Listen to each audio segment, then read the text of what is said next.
What if losing motivation isn't a sign of failure, but the first sign that you've actually woken up? When the light of awareness floods your inner world, it doesn't just illuminate truth, it burns away illusion. The things that once thrilled you, the goals that once gave your life meaning, now feel strangely empty. You wake up one morning and realize the fire that used to push you forward has gone silent. The hunger to become someone dissolves, and in its place there is only stillness, vast, unmoving, and unfamiliar. This stillness can feel terrifying because we've spent our entire lives confusing movement with life itself. But what if the real life begins only when the striving stops? To understand why you've lost all motivation, we first have to look at what exactly died inside you when awakening began. Awakening strips away false drive, revealing the stillness beneath striving. Every goal you once had was secretly a disguise, a clever mask your ego wore to keep you running. From the moment you were born, you were taught to become someone, to grow, to achieve, to prove your worth. Every success was a step closer to a version of yourself that didn't yet exist. The ideal self, the perfect self, the finally enough self. This constant pursuit became the foundation of your identity. You weren't just living, you were becoming. But all motivation built on becoming carries an invisible fuel, lack. We move because we believe something's missing. We chase love because we feel unlovable. Chase success because we feel small. Chase enlightenment because we feel lost.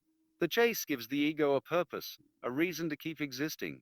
Then one day awakening arrives like lightning in the night. It reveals what was hidden in plain sight. There was never anything missing. You were never incomplete. The entire story of becoming was an illusion, a mirage projected by the mind to keep you moving. And suddenly, the game stops. The runner drops the torch. The athlete who once trained for the finish line now sees there was never a race. The artist who painted to be seen suddenly feels no spark to create. The business person who fought for success wakes up to realize success was only ever a shadow of self-worth. When that realization hits, it feels like the soul itself has gone dark. The energy that once kept you moving, that constant inner push, vanishes. The ego collapses under its own weight, and with it goes the entire architecture of who you thought you were. You begin to experience what can only be described as spiritual decomposition. Not depression, though it looks and feels the same from the outside, the fatigue, the numbness, the silence. But unlike depression, this emptiness isn't asking you to fight or fix it. It's asking you to surrender. Because something profound is dying. Not your life, but your illusion of control. The doer within you, the identity that thought it was steering the ship, is dissolving. And in that death, there's both grief and grace. You're losing the false self that lived on effort, pressure, and proving. And in its place, a deeper intelligence is waiting to emerge. But before that new life can be born, the old one must fall apart. The shell must crack. The character must exit the stage. And when the old self dies, the world built around it begins to lose its meaning too. Motivation dies because the identity that required it no longer exists. You're not lazy. You're witnessing the death of your doer and the silent birth of your true self.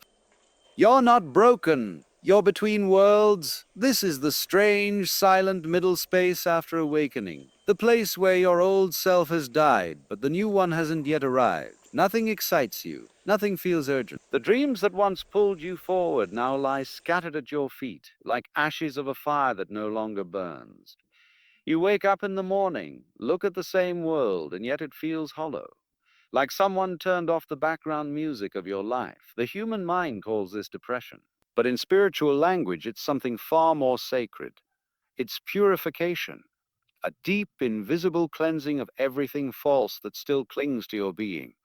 It's like the moment the caterpillar dissolves inside its cocoon, a complete disintegration of form. The creature that once crawled no longer exists, yet the butterfly has not yet been born.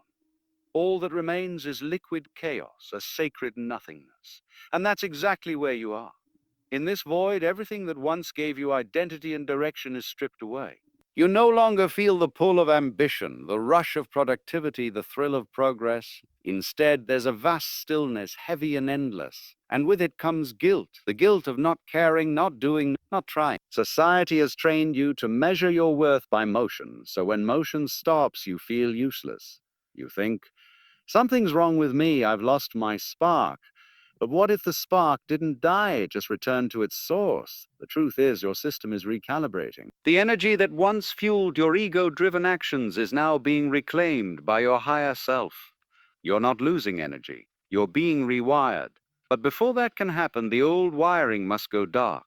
This is where the ego panics. It tries to resurrect itself in clever ways. You might start chasing spiritual goals, telling yourself, I must become enlightened. I must reach a higher vibration. But even this is the same old pattern, just dressed in white robes instead of business suits.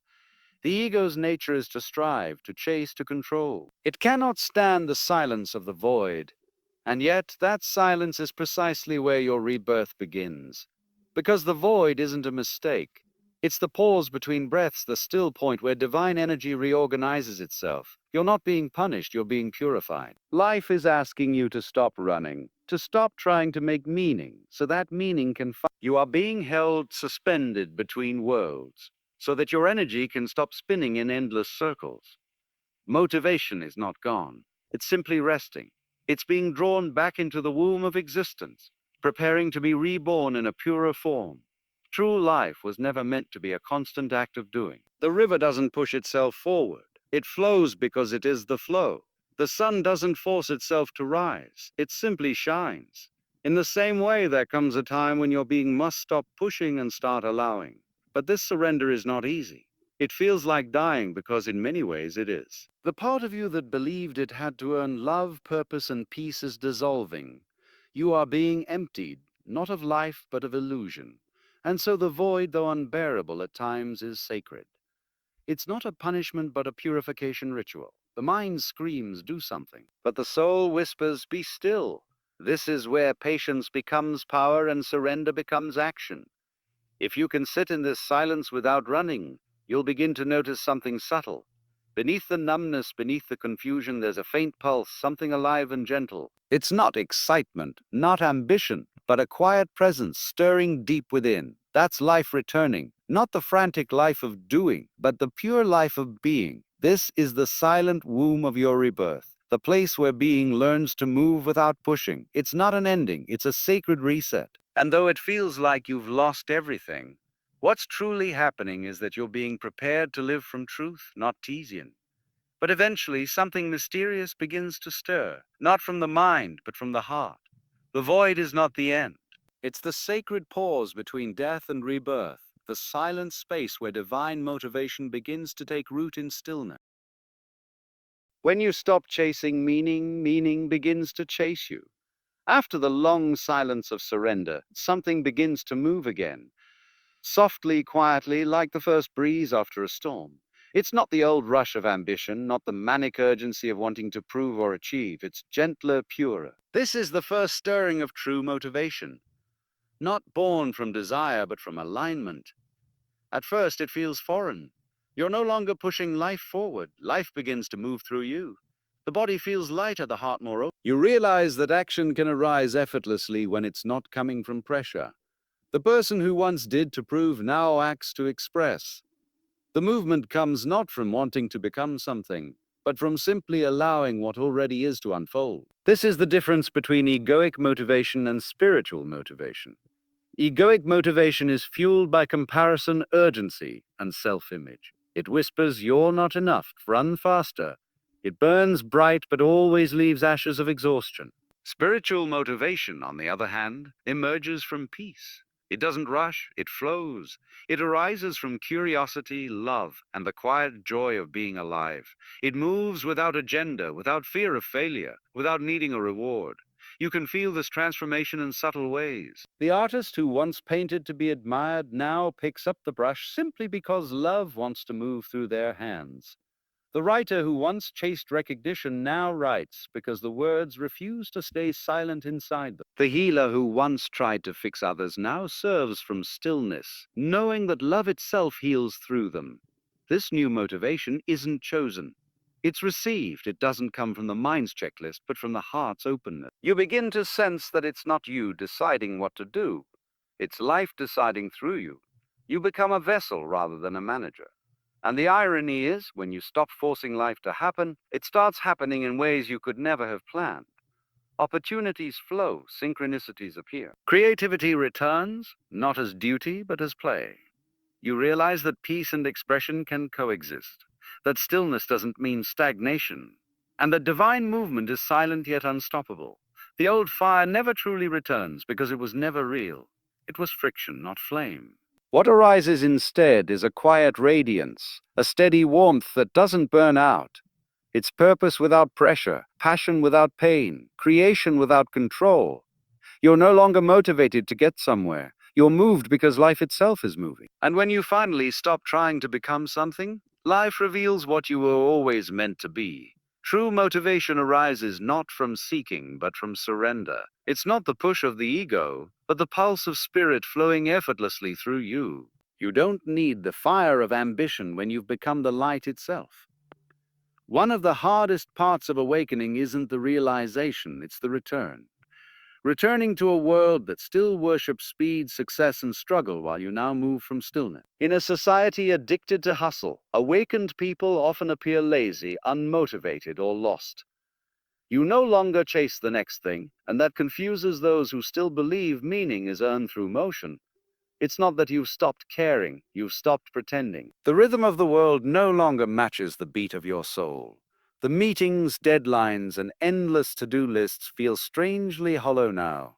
You've seen through the illusion that your worth depends on your output. But this awareness comes with its own challenge. How do you live, work, and create in a reality built on constant striving, when your being now moves to the tempo of silence? The answer is not to withdraw from life, but to live it differently, to live it awake. Redefining productivity. The first step is to redefine what it means to be productive. In the old paradigm, productivity was measured by how much you do. More hours, more output, more noise. But true productivity in the awakened sense is measured by alignment. When your actions arise from clarity, they carry far more impact than 1,000 rush movements born from confusion. You begin to realize that doing less, when done consciously, often achieves more. The quality of presence behind your actions becomes the real measure of power. A single word spoken in awareness can heal more than 1,000 said in haste. A few hours of inspired work can replace weeks of forced effort. You start creating, not because you have to, but because creation itself becomes a form of prayer, an expression of alignment between you and existence. Relearning action, the second step is to relearn how to act. For most of your life, you've acted out of compulsion, the restless need to control or fix.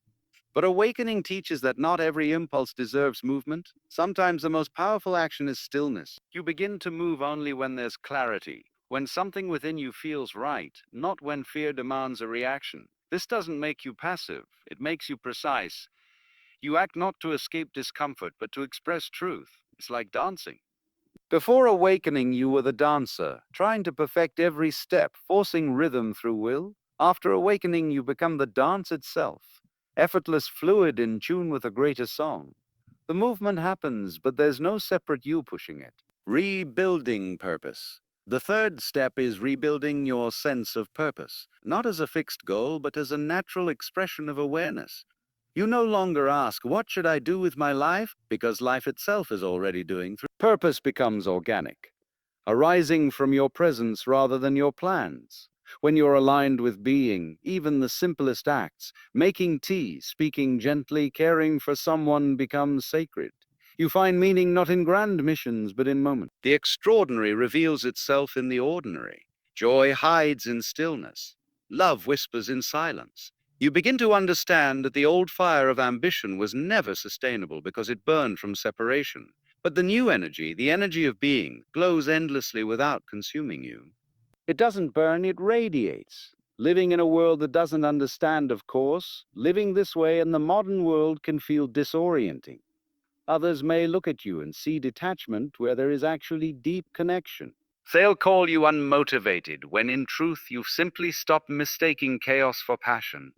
Integration means staying in the world without letting the world drown out your stillness. You learn to participate, to engage, to create, but you no longer lose yourself in the noise. You might still have goals, projects, or responsibilities, but they no longer define your identity. You approach them as expressions of consciousness, not conditions of worth. There's a quiet paradox here. You still move, create, love, and build, but without the inner tension that used to drive you. The external fire has been replaced by an internal harmony. You move because life moves, not because you fear standing still. The subtle transformation emotionally, this shift changes everything. In the end, awakening doesn't drain you. It empties you of everything that wasn't real. You've journeyed through the death of the old self, through the void where silence swallowed all meaning, and into the quiet rebirth where life began to move through you again.